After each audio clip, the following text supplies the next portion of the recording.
गुरु प्यारी साध संगत जी, वाहिगुरु जी का खालसा, वाहिगुरु जी की फतेह। ਉਹ ਗੁਰੂ ਨਗਰੀ ਅੰਮ੍ਰਿਤਸਰ ਦੇ ਪਰਮ ਪਿਤਾ ਹਨ। ਉਹਨਾਂ ਦੇ ਦਰਬਾਰ ਤੋਂ ਨੇਮਤਾਂ ਵੀ ਮਿਲਦੀਆਂ ਨੇ ਤੇ ਉਹਨਾਂ ਦੇ ਦਰਬਾਰ ਤੋਂ ਸਜ਼ਾਵਾਂ ਵੀ ਮਿਲਦੀਆਂ ਨੇ, ਕਿਉਂਕਿ ਉਹ ਪਿਤਾ ਹੀ ਅਜਿਹੇ ਹਨ ਕਿ ਗਲਤੀ ਕਰਨ ਤੇ ਇੱਕਦਮ ਸਜ਼ਾ ਵੀ ਦਿੰਦੇ ਨੇ, ਤੇ ਜੇਕਰ ਬੱਚਾ ਜਿਹੜਾ ਹੈ ਉਹਨਾਂ ਦੇ ਦਰਬਾਰ ਤੇ ਜਾ ਕੇ ਹੱਥ ਜੋੜ ਕੇ ਮਾਫੀ ਮੰਗਦਾ ਹੈ ਤੇ ਉਹ ਸੀਨੇ ਨਾਲ ਵੀ ਲਗਾ ਲੈਂਦੇ ਨੇ। ਬਾਬਾ ਦੀਪ ਸਿੰਘ ਜੀ, ਅੱਜ ਉਹਨਾਂ ਦਾ ਸ਼ਹੀਦੀ ਦਿਹਾੜਾ ਹੈ ਤੇ ਸੋਚਿਆ ਕੁਝ ਵਿਚਾਰ ਜਿਹੜੇ ਨੇ ਬਾਬਾ ਜੀ ਬਾਰੇ ਉਹ ਸਾਂਝੇ ਕੀਤੇ ਜਾਣ। ਬਾਬਾ ਦੀਪ ਸਿੰਘ ਜੀ ਦਾ ਜਨਮ 1682 ਈਸਵੀ ਨੂੰ ਤਰਨਤਾਰਨ ਦੇ ਲਾਗੇ ਇੱਕ ਪਿੰਡ ਹੈ ਪਹੂਵਿੰਡ, ਉੱਥੇ ਹੋਇਆ। ਆਪ ਜੀ ਦੇ ਪਿਤਾ ਦਾ ਨਾਮ ਭਾਈ ਭਗਤਾ ਜੀ ਤੇ ਮਾਤਾ ਦਾ ਨਾਮ ਮਾਤਾ ਜਿਉਣੀ ਜੀ ਸੀ। ਬਾਬਾ ਦੀਪ ਸਿੰਘ ਜੀ ਦਾ ਬਚਪਨ ਦਾ ਜਿਹੜਾ ਨਾਮ ਹੈ ਉਹ ਦੀਪਾ ਸੀ। ਭਾਈ ਭਗਤਾ ਜੀ ਤੇ ਮਾਤਾ ਜਿਉਣੀ ਦੀਪਾ ਜੀ ਨੂੰ ਨਾਲ ਲੈ ਕੇ ਅਨੰਦਪੁਰ ਸਾਹਿਬ ਦੀ ਧਰਤੀ ਤੇ ਗਏ, ਜਿੱਥੇ 1699 ਈਸਵੀ ਨੂੰ ਦਸ਼ਮੇਸ਼ ਪਿਤਾ ਨੇ ਅੰਮ੍ਰਿਤ ਬਰਸਾਇਆ ਸੀ, ਤੇ ਉਹ ਅੰਮ੍ਰਿਤ ਜਿਹੜਾ ਹੈ ਖੁਦ ਦਸ਼ਮੇਸ਼ ਪਿਤਾ ਦੇ ਹੱਥੋਂ ਛਕਿਆ ਦੀਪਾ ਨੇ, ਤੇ ਬਾਅਦ ਵਿੱਚ ਉਹ ਬਣ ਗਏ ਦੀਪ ਸਿੰਘ। ਬਾਬਾ ਦੀਪ ਸਿੰਘ ਜੀ ਉੱਚ ਕੋਟੀ ਦੇ ਵਿਦਵਾਨ ਸਨ, ਇਸ ਲਈ ਉਹਨਾਂ ਨੂੰ ਜਿਹੜਾ ਸਨਿਧਿ, ਜਿਹੜਾ ਉਹਨਾਂ ਨੂੰ ਸਾਥ ਪ੍ਰਾਪਤ ਹੋਇਆ ਉਹ ਭਾਈ ਮੰਨੀ ਸਿੰਘ ਜੀ ਨਾਲ ਹੋਇਆ। ਭਾਈ ਮੰਨੀ ਸਿੰਘ ਜੀ ਦਾ ਸਾਥ ਤੇ ਅਧਿਆਤਮ ਦੀ ਗੰਗਾ, ਇਸ ਦੇ ਵਿੱਚ ਨਹਾ ਕੇ ਬਾਬਾ ਜੀ ਲਗਾਤਾਰ ਅਧਿਆਤਮ ਦੀ ਤਰੱਕੀ ਤੇ ਤਰੱਕੀ ਵੱਲ ਵੱਧਦੇ ਚਲੇ ਗਏ।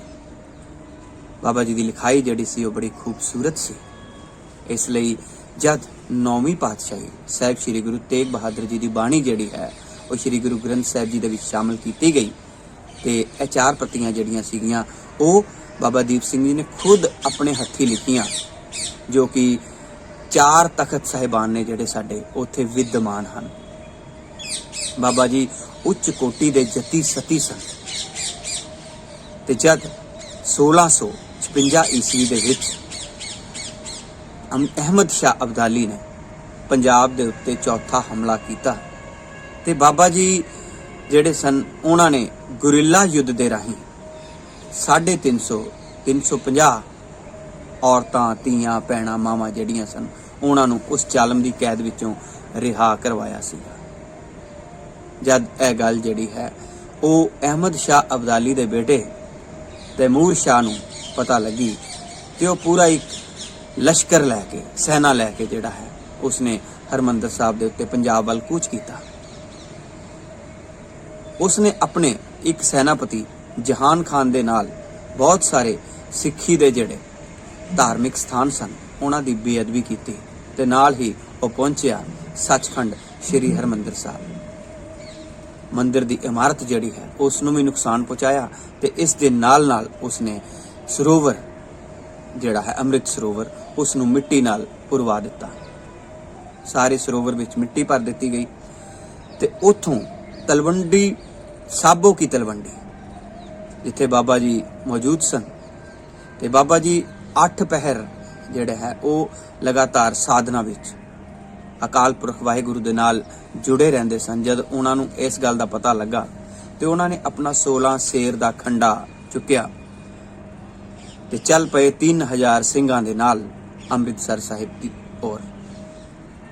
ਜਦੋਂ ਅੰਮ੍ਰਿਤਸਰ ਆ ਰਹੇ ਸਨ ਤੇ ਤਰਨਤਾਰਨ ਤੱਕ ਆਂਦੇ ਆਂਦੇ ਜਿਹੜੇ ਸਿੱਖ ਸਿਪਾਹੀ ਸਨ ਉਹਨਾਂ ਦੀ ਗਿਣਤੀ 5000 ਹੋ ਗਈ।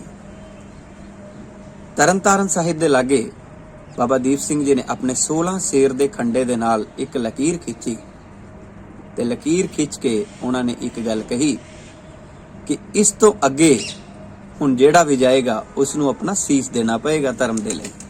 ਜੇਕਰ ਵਾਪਸ ਮੁੜਨਾ ਹੈ ਭਾਈ ਹੁਣੇ ਵਾਪਸ ਮੁੜ ਜਾਓ।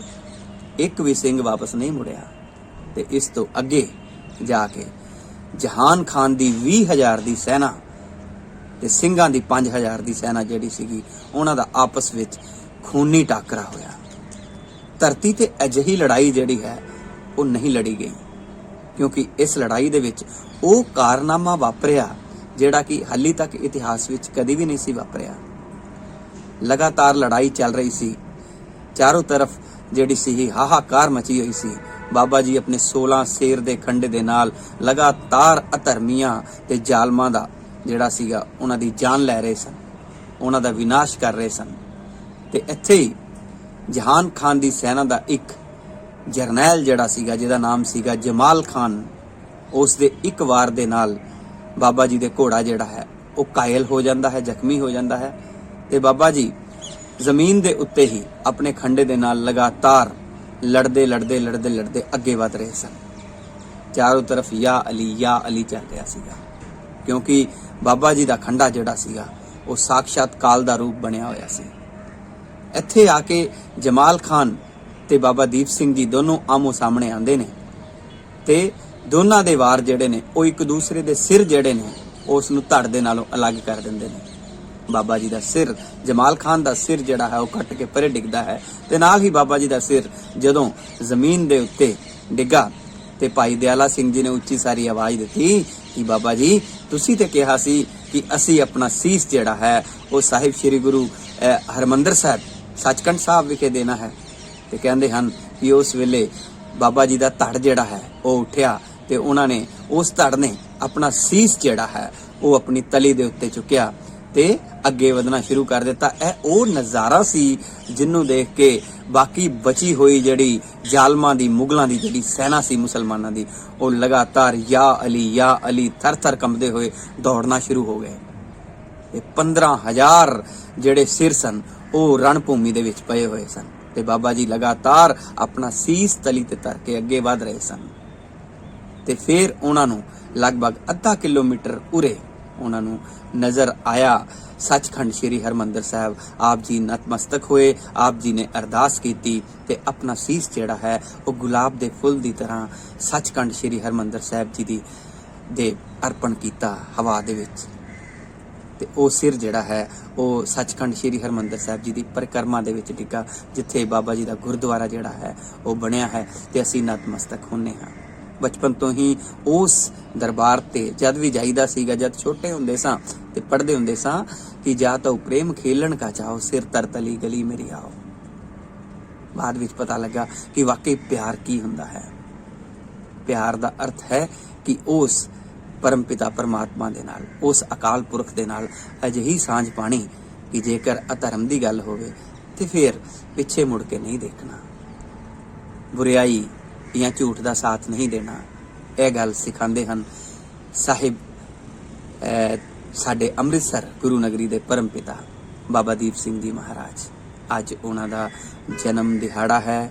ਸ਼ਹੀਦ ਮਿਸਲ ਦੇ ਬਾਣੀ ਸਨ ਤੇ ਆਪ ਜੀ ਦੇ ਨਾਮ ਤੋਂ ਜ਼ਾਲਮ ਜਿਹੜੇ ਸਨ ਉਹ ਥਰ ਕੰਬਦੇ ਸਨ। ਆਪ ਦਸ਼ਮੇਸ਼ ਪਿਤਾ ਦੇ ਬਹੁਤ ਪਿਆਰੇ ਸਨ। ਇਸ ਲਈ ਜਦ ਬੰਦਾ ਸਿੰਘ ਬਹਾਦਰ ਪੰਜਾਬ ਦੇ ਵਿੱਚ ਹਨੇਰੀ ਬਣ ਕੇ ਆਇਆ ਤੇ ਉਸ ਹਨੇਰੀ ਦੇ ਵਿੱਚ ਬਾਬਾ ਦੀਪ ਸਿੰਘ ਜੀ ਵੀ ਸ਼ਾਮਲ ਸਨ। ਤੇ ਅੱਜ ਉਹਨਾਂ ਦਾ ਜਨਮ ਦਿਹਾੜਾ ਹੈ। ਬਾਬਾ ਜੀ ਦਾ ਜੀਵਨ ਜਿਹੜਾ ਹੈ ਉਹ ਸਾਨੂੰ ਵਾਕਈ ਇਸ ਗੱਲ ਦੀ ਸਿੱਖਿਆ ਦਿੰਦਾ ਹੈ, ਜਿਹੜਾ ਕਿ ਉਹਨਾਂ ਦੇ ਦਰਬਾਰ ਦੇ ਵਿੱਚ ਜਿਹੜੀਆਂ ਲਾਈਨਾਂ ਲਿਖੀਆਂ ਹਨ, ਉਹਨਾਂ ਦੀ ਜਿਹੜੀ ਤਸਵੀਰ ਹੈ ਇੰਜ ਜਾਪਦਾ ਹੈ ਜਿਵੇਂ ਬਾਬਾ ਜੀ ਖੁਦ ਗੱਲ ਕਰ ਰਹੇ ਹਨ। ਕਦੀ ਗੌਰ, ਜਿੰਨੇ ਵੀ ਉਹਨਾਂ ਦੇ ਨਾਲ ਜੁੜੇ ਹੋਏ ਉਹਨਾਂ ਦੇ ਅਸੀਂ ਬੱਚੇ ਹਾਂ, ਜਦ ਵੀ ਅਸੀਂ ਉਸ ਦਰਬਾਰ ਵਿੱਚ ਜਾਂਦੇ ਹਾਂ, ਸਾਡੇ ਨਾਲ ਉਹ ਤਸਵੀਰ ਦੇ ਵਿੱਚੋਂ ਲਗਾਤਾਰ ਗੱਲਾਂ ਕਰਦੇ ਹਨ, ਸਾਨੂੰ ਪ੍ਰੇਰਨਾ ਦਿੰਦੇ ਹਨ, ਸਾਨੂੰ ਜੀਵਨ ਜਿਉਣ ਦੀ ਸੇਧ ਦਿੰਦੇ ਹਨ ਕਿ ਚੰਗਾ ਜੀਵਨ ਜੀਣਾ ਹੈ, ਅਧਰਮ ਦਾ ਸਾਥ ਨਹੀਂ ਦੇਣਾ ਤੇ ਜੀਵਨ ਸਾਰਥਕ ਕਰਨਾ ਹੈ। ਸਭ ਨੂੰ ਬਾਬਾ ਦੀਪ ਸਿੰਘ ਜੀ ਦੇ ਜਨਮ ਦਿਵਸ ਦੀਆਂ ਲੱਖ ਲੱਖ ਵਧਾਈਆਂ ਹੋਣ। ਬਾਬਾ ਦੀਪ ਸਿੰਘ ਜੀ ਦੇ ਨਾਲ ਜੁੜੀ ਹੋਈ ਹੈ ਛੋਟੀ ਜੀ ਜਿਹੜੀ ਜਾਣਕਾਰੀ ਮੈਂ ਆਪ ਜੀ ਦੇ ਨਾਲ ਸਾਂਝੀ ਕੀਤੀ ਹੈ। ਮੈਨੂੰ ਉਮੀਦ ਹੈ ਉਹ ਭਾਵੀ ਪੀੜ੍ਹੀਆਂ ਦੇ ਨਾਲ ਤੁਸੀਂ ਸਾਂਝੀ ਕਰੋਗੇ। ਵਾਹਿਗੁਰੂ ਜੀ ਕਾ ਖਾਲਸਾ, ਵਾਹਿਗੁਰੂ ਜੀ ਕੀ ਫਤਿਹ।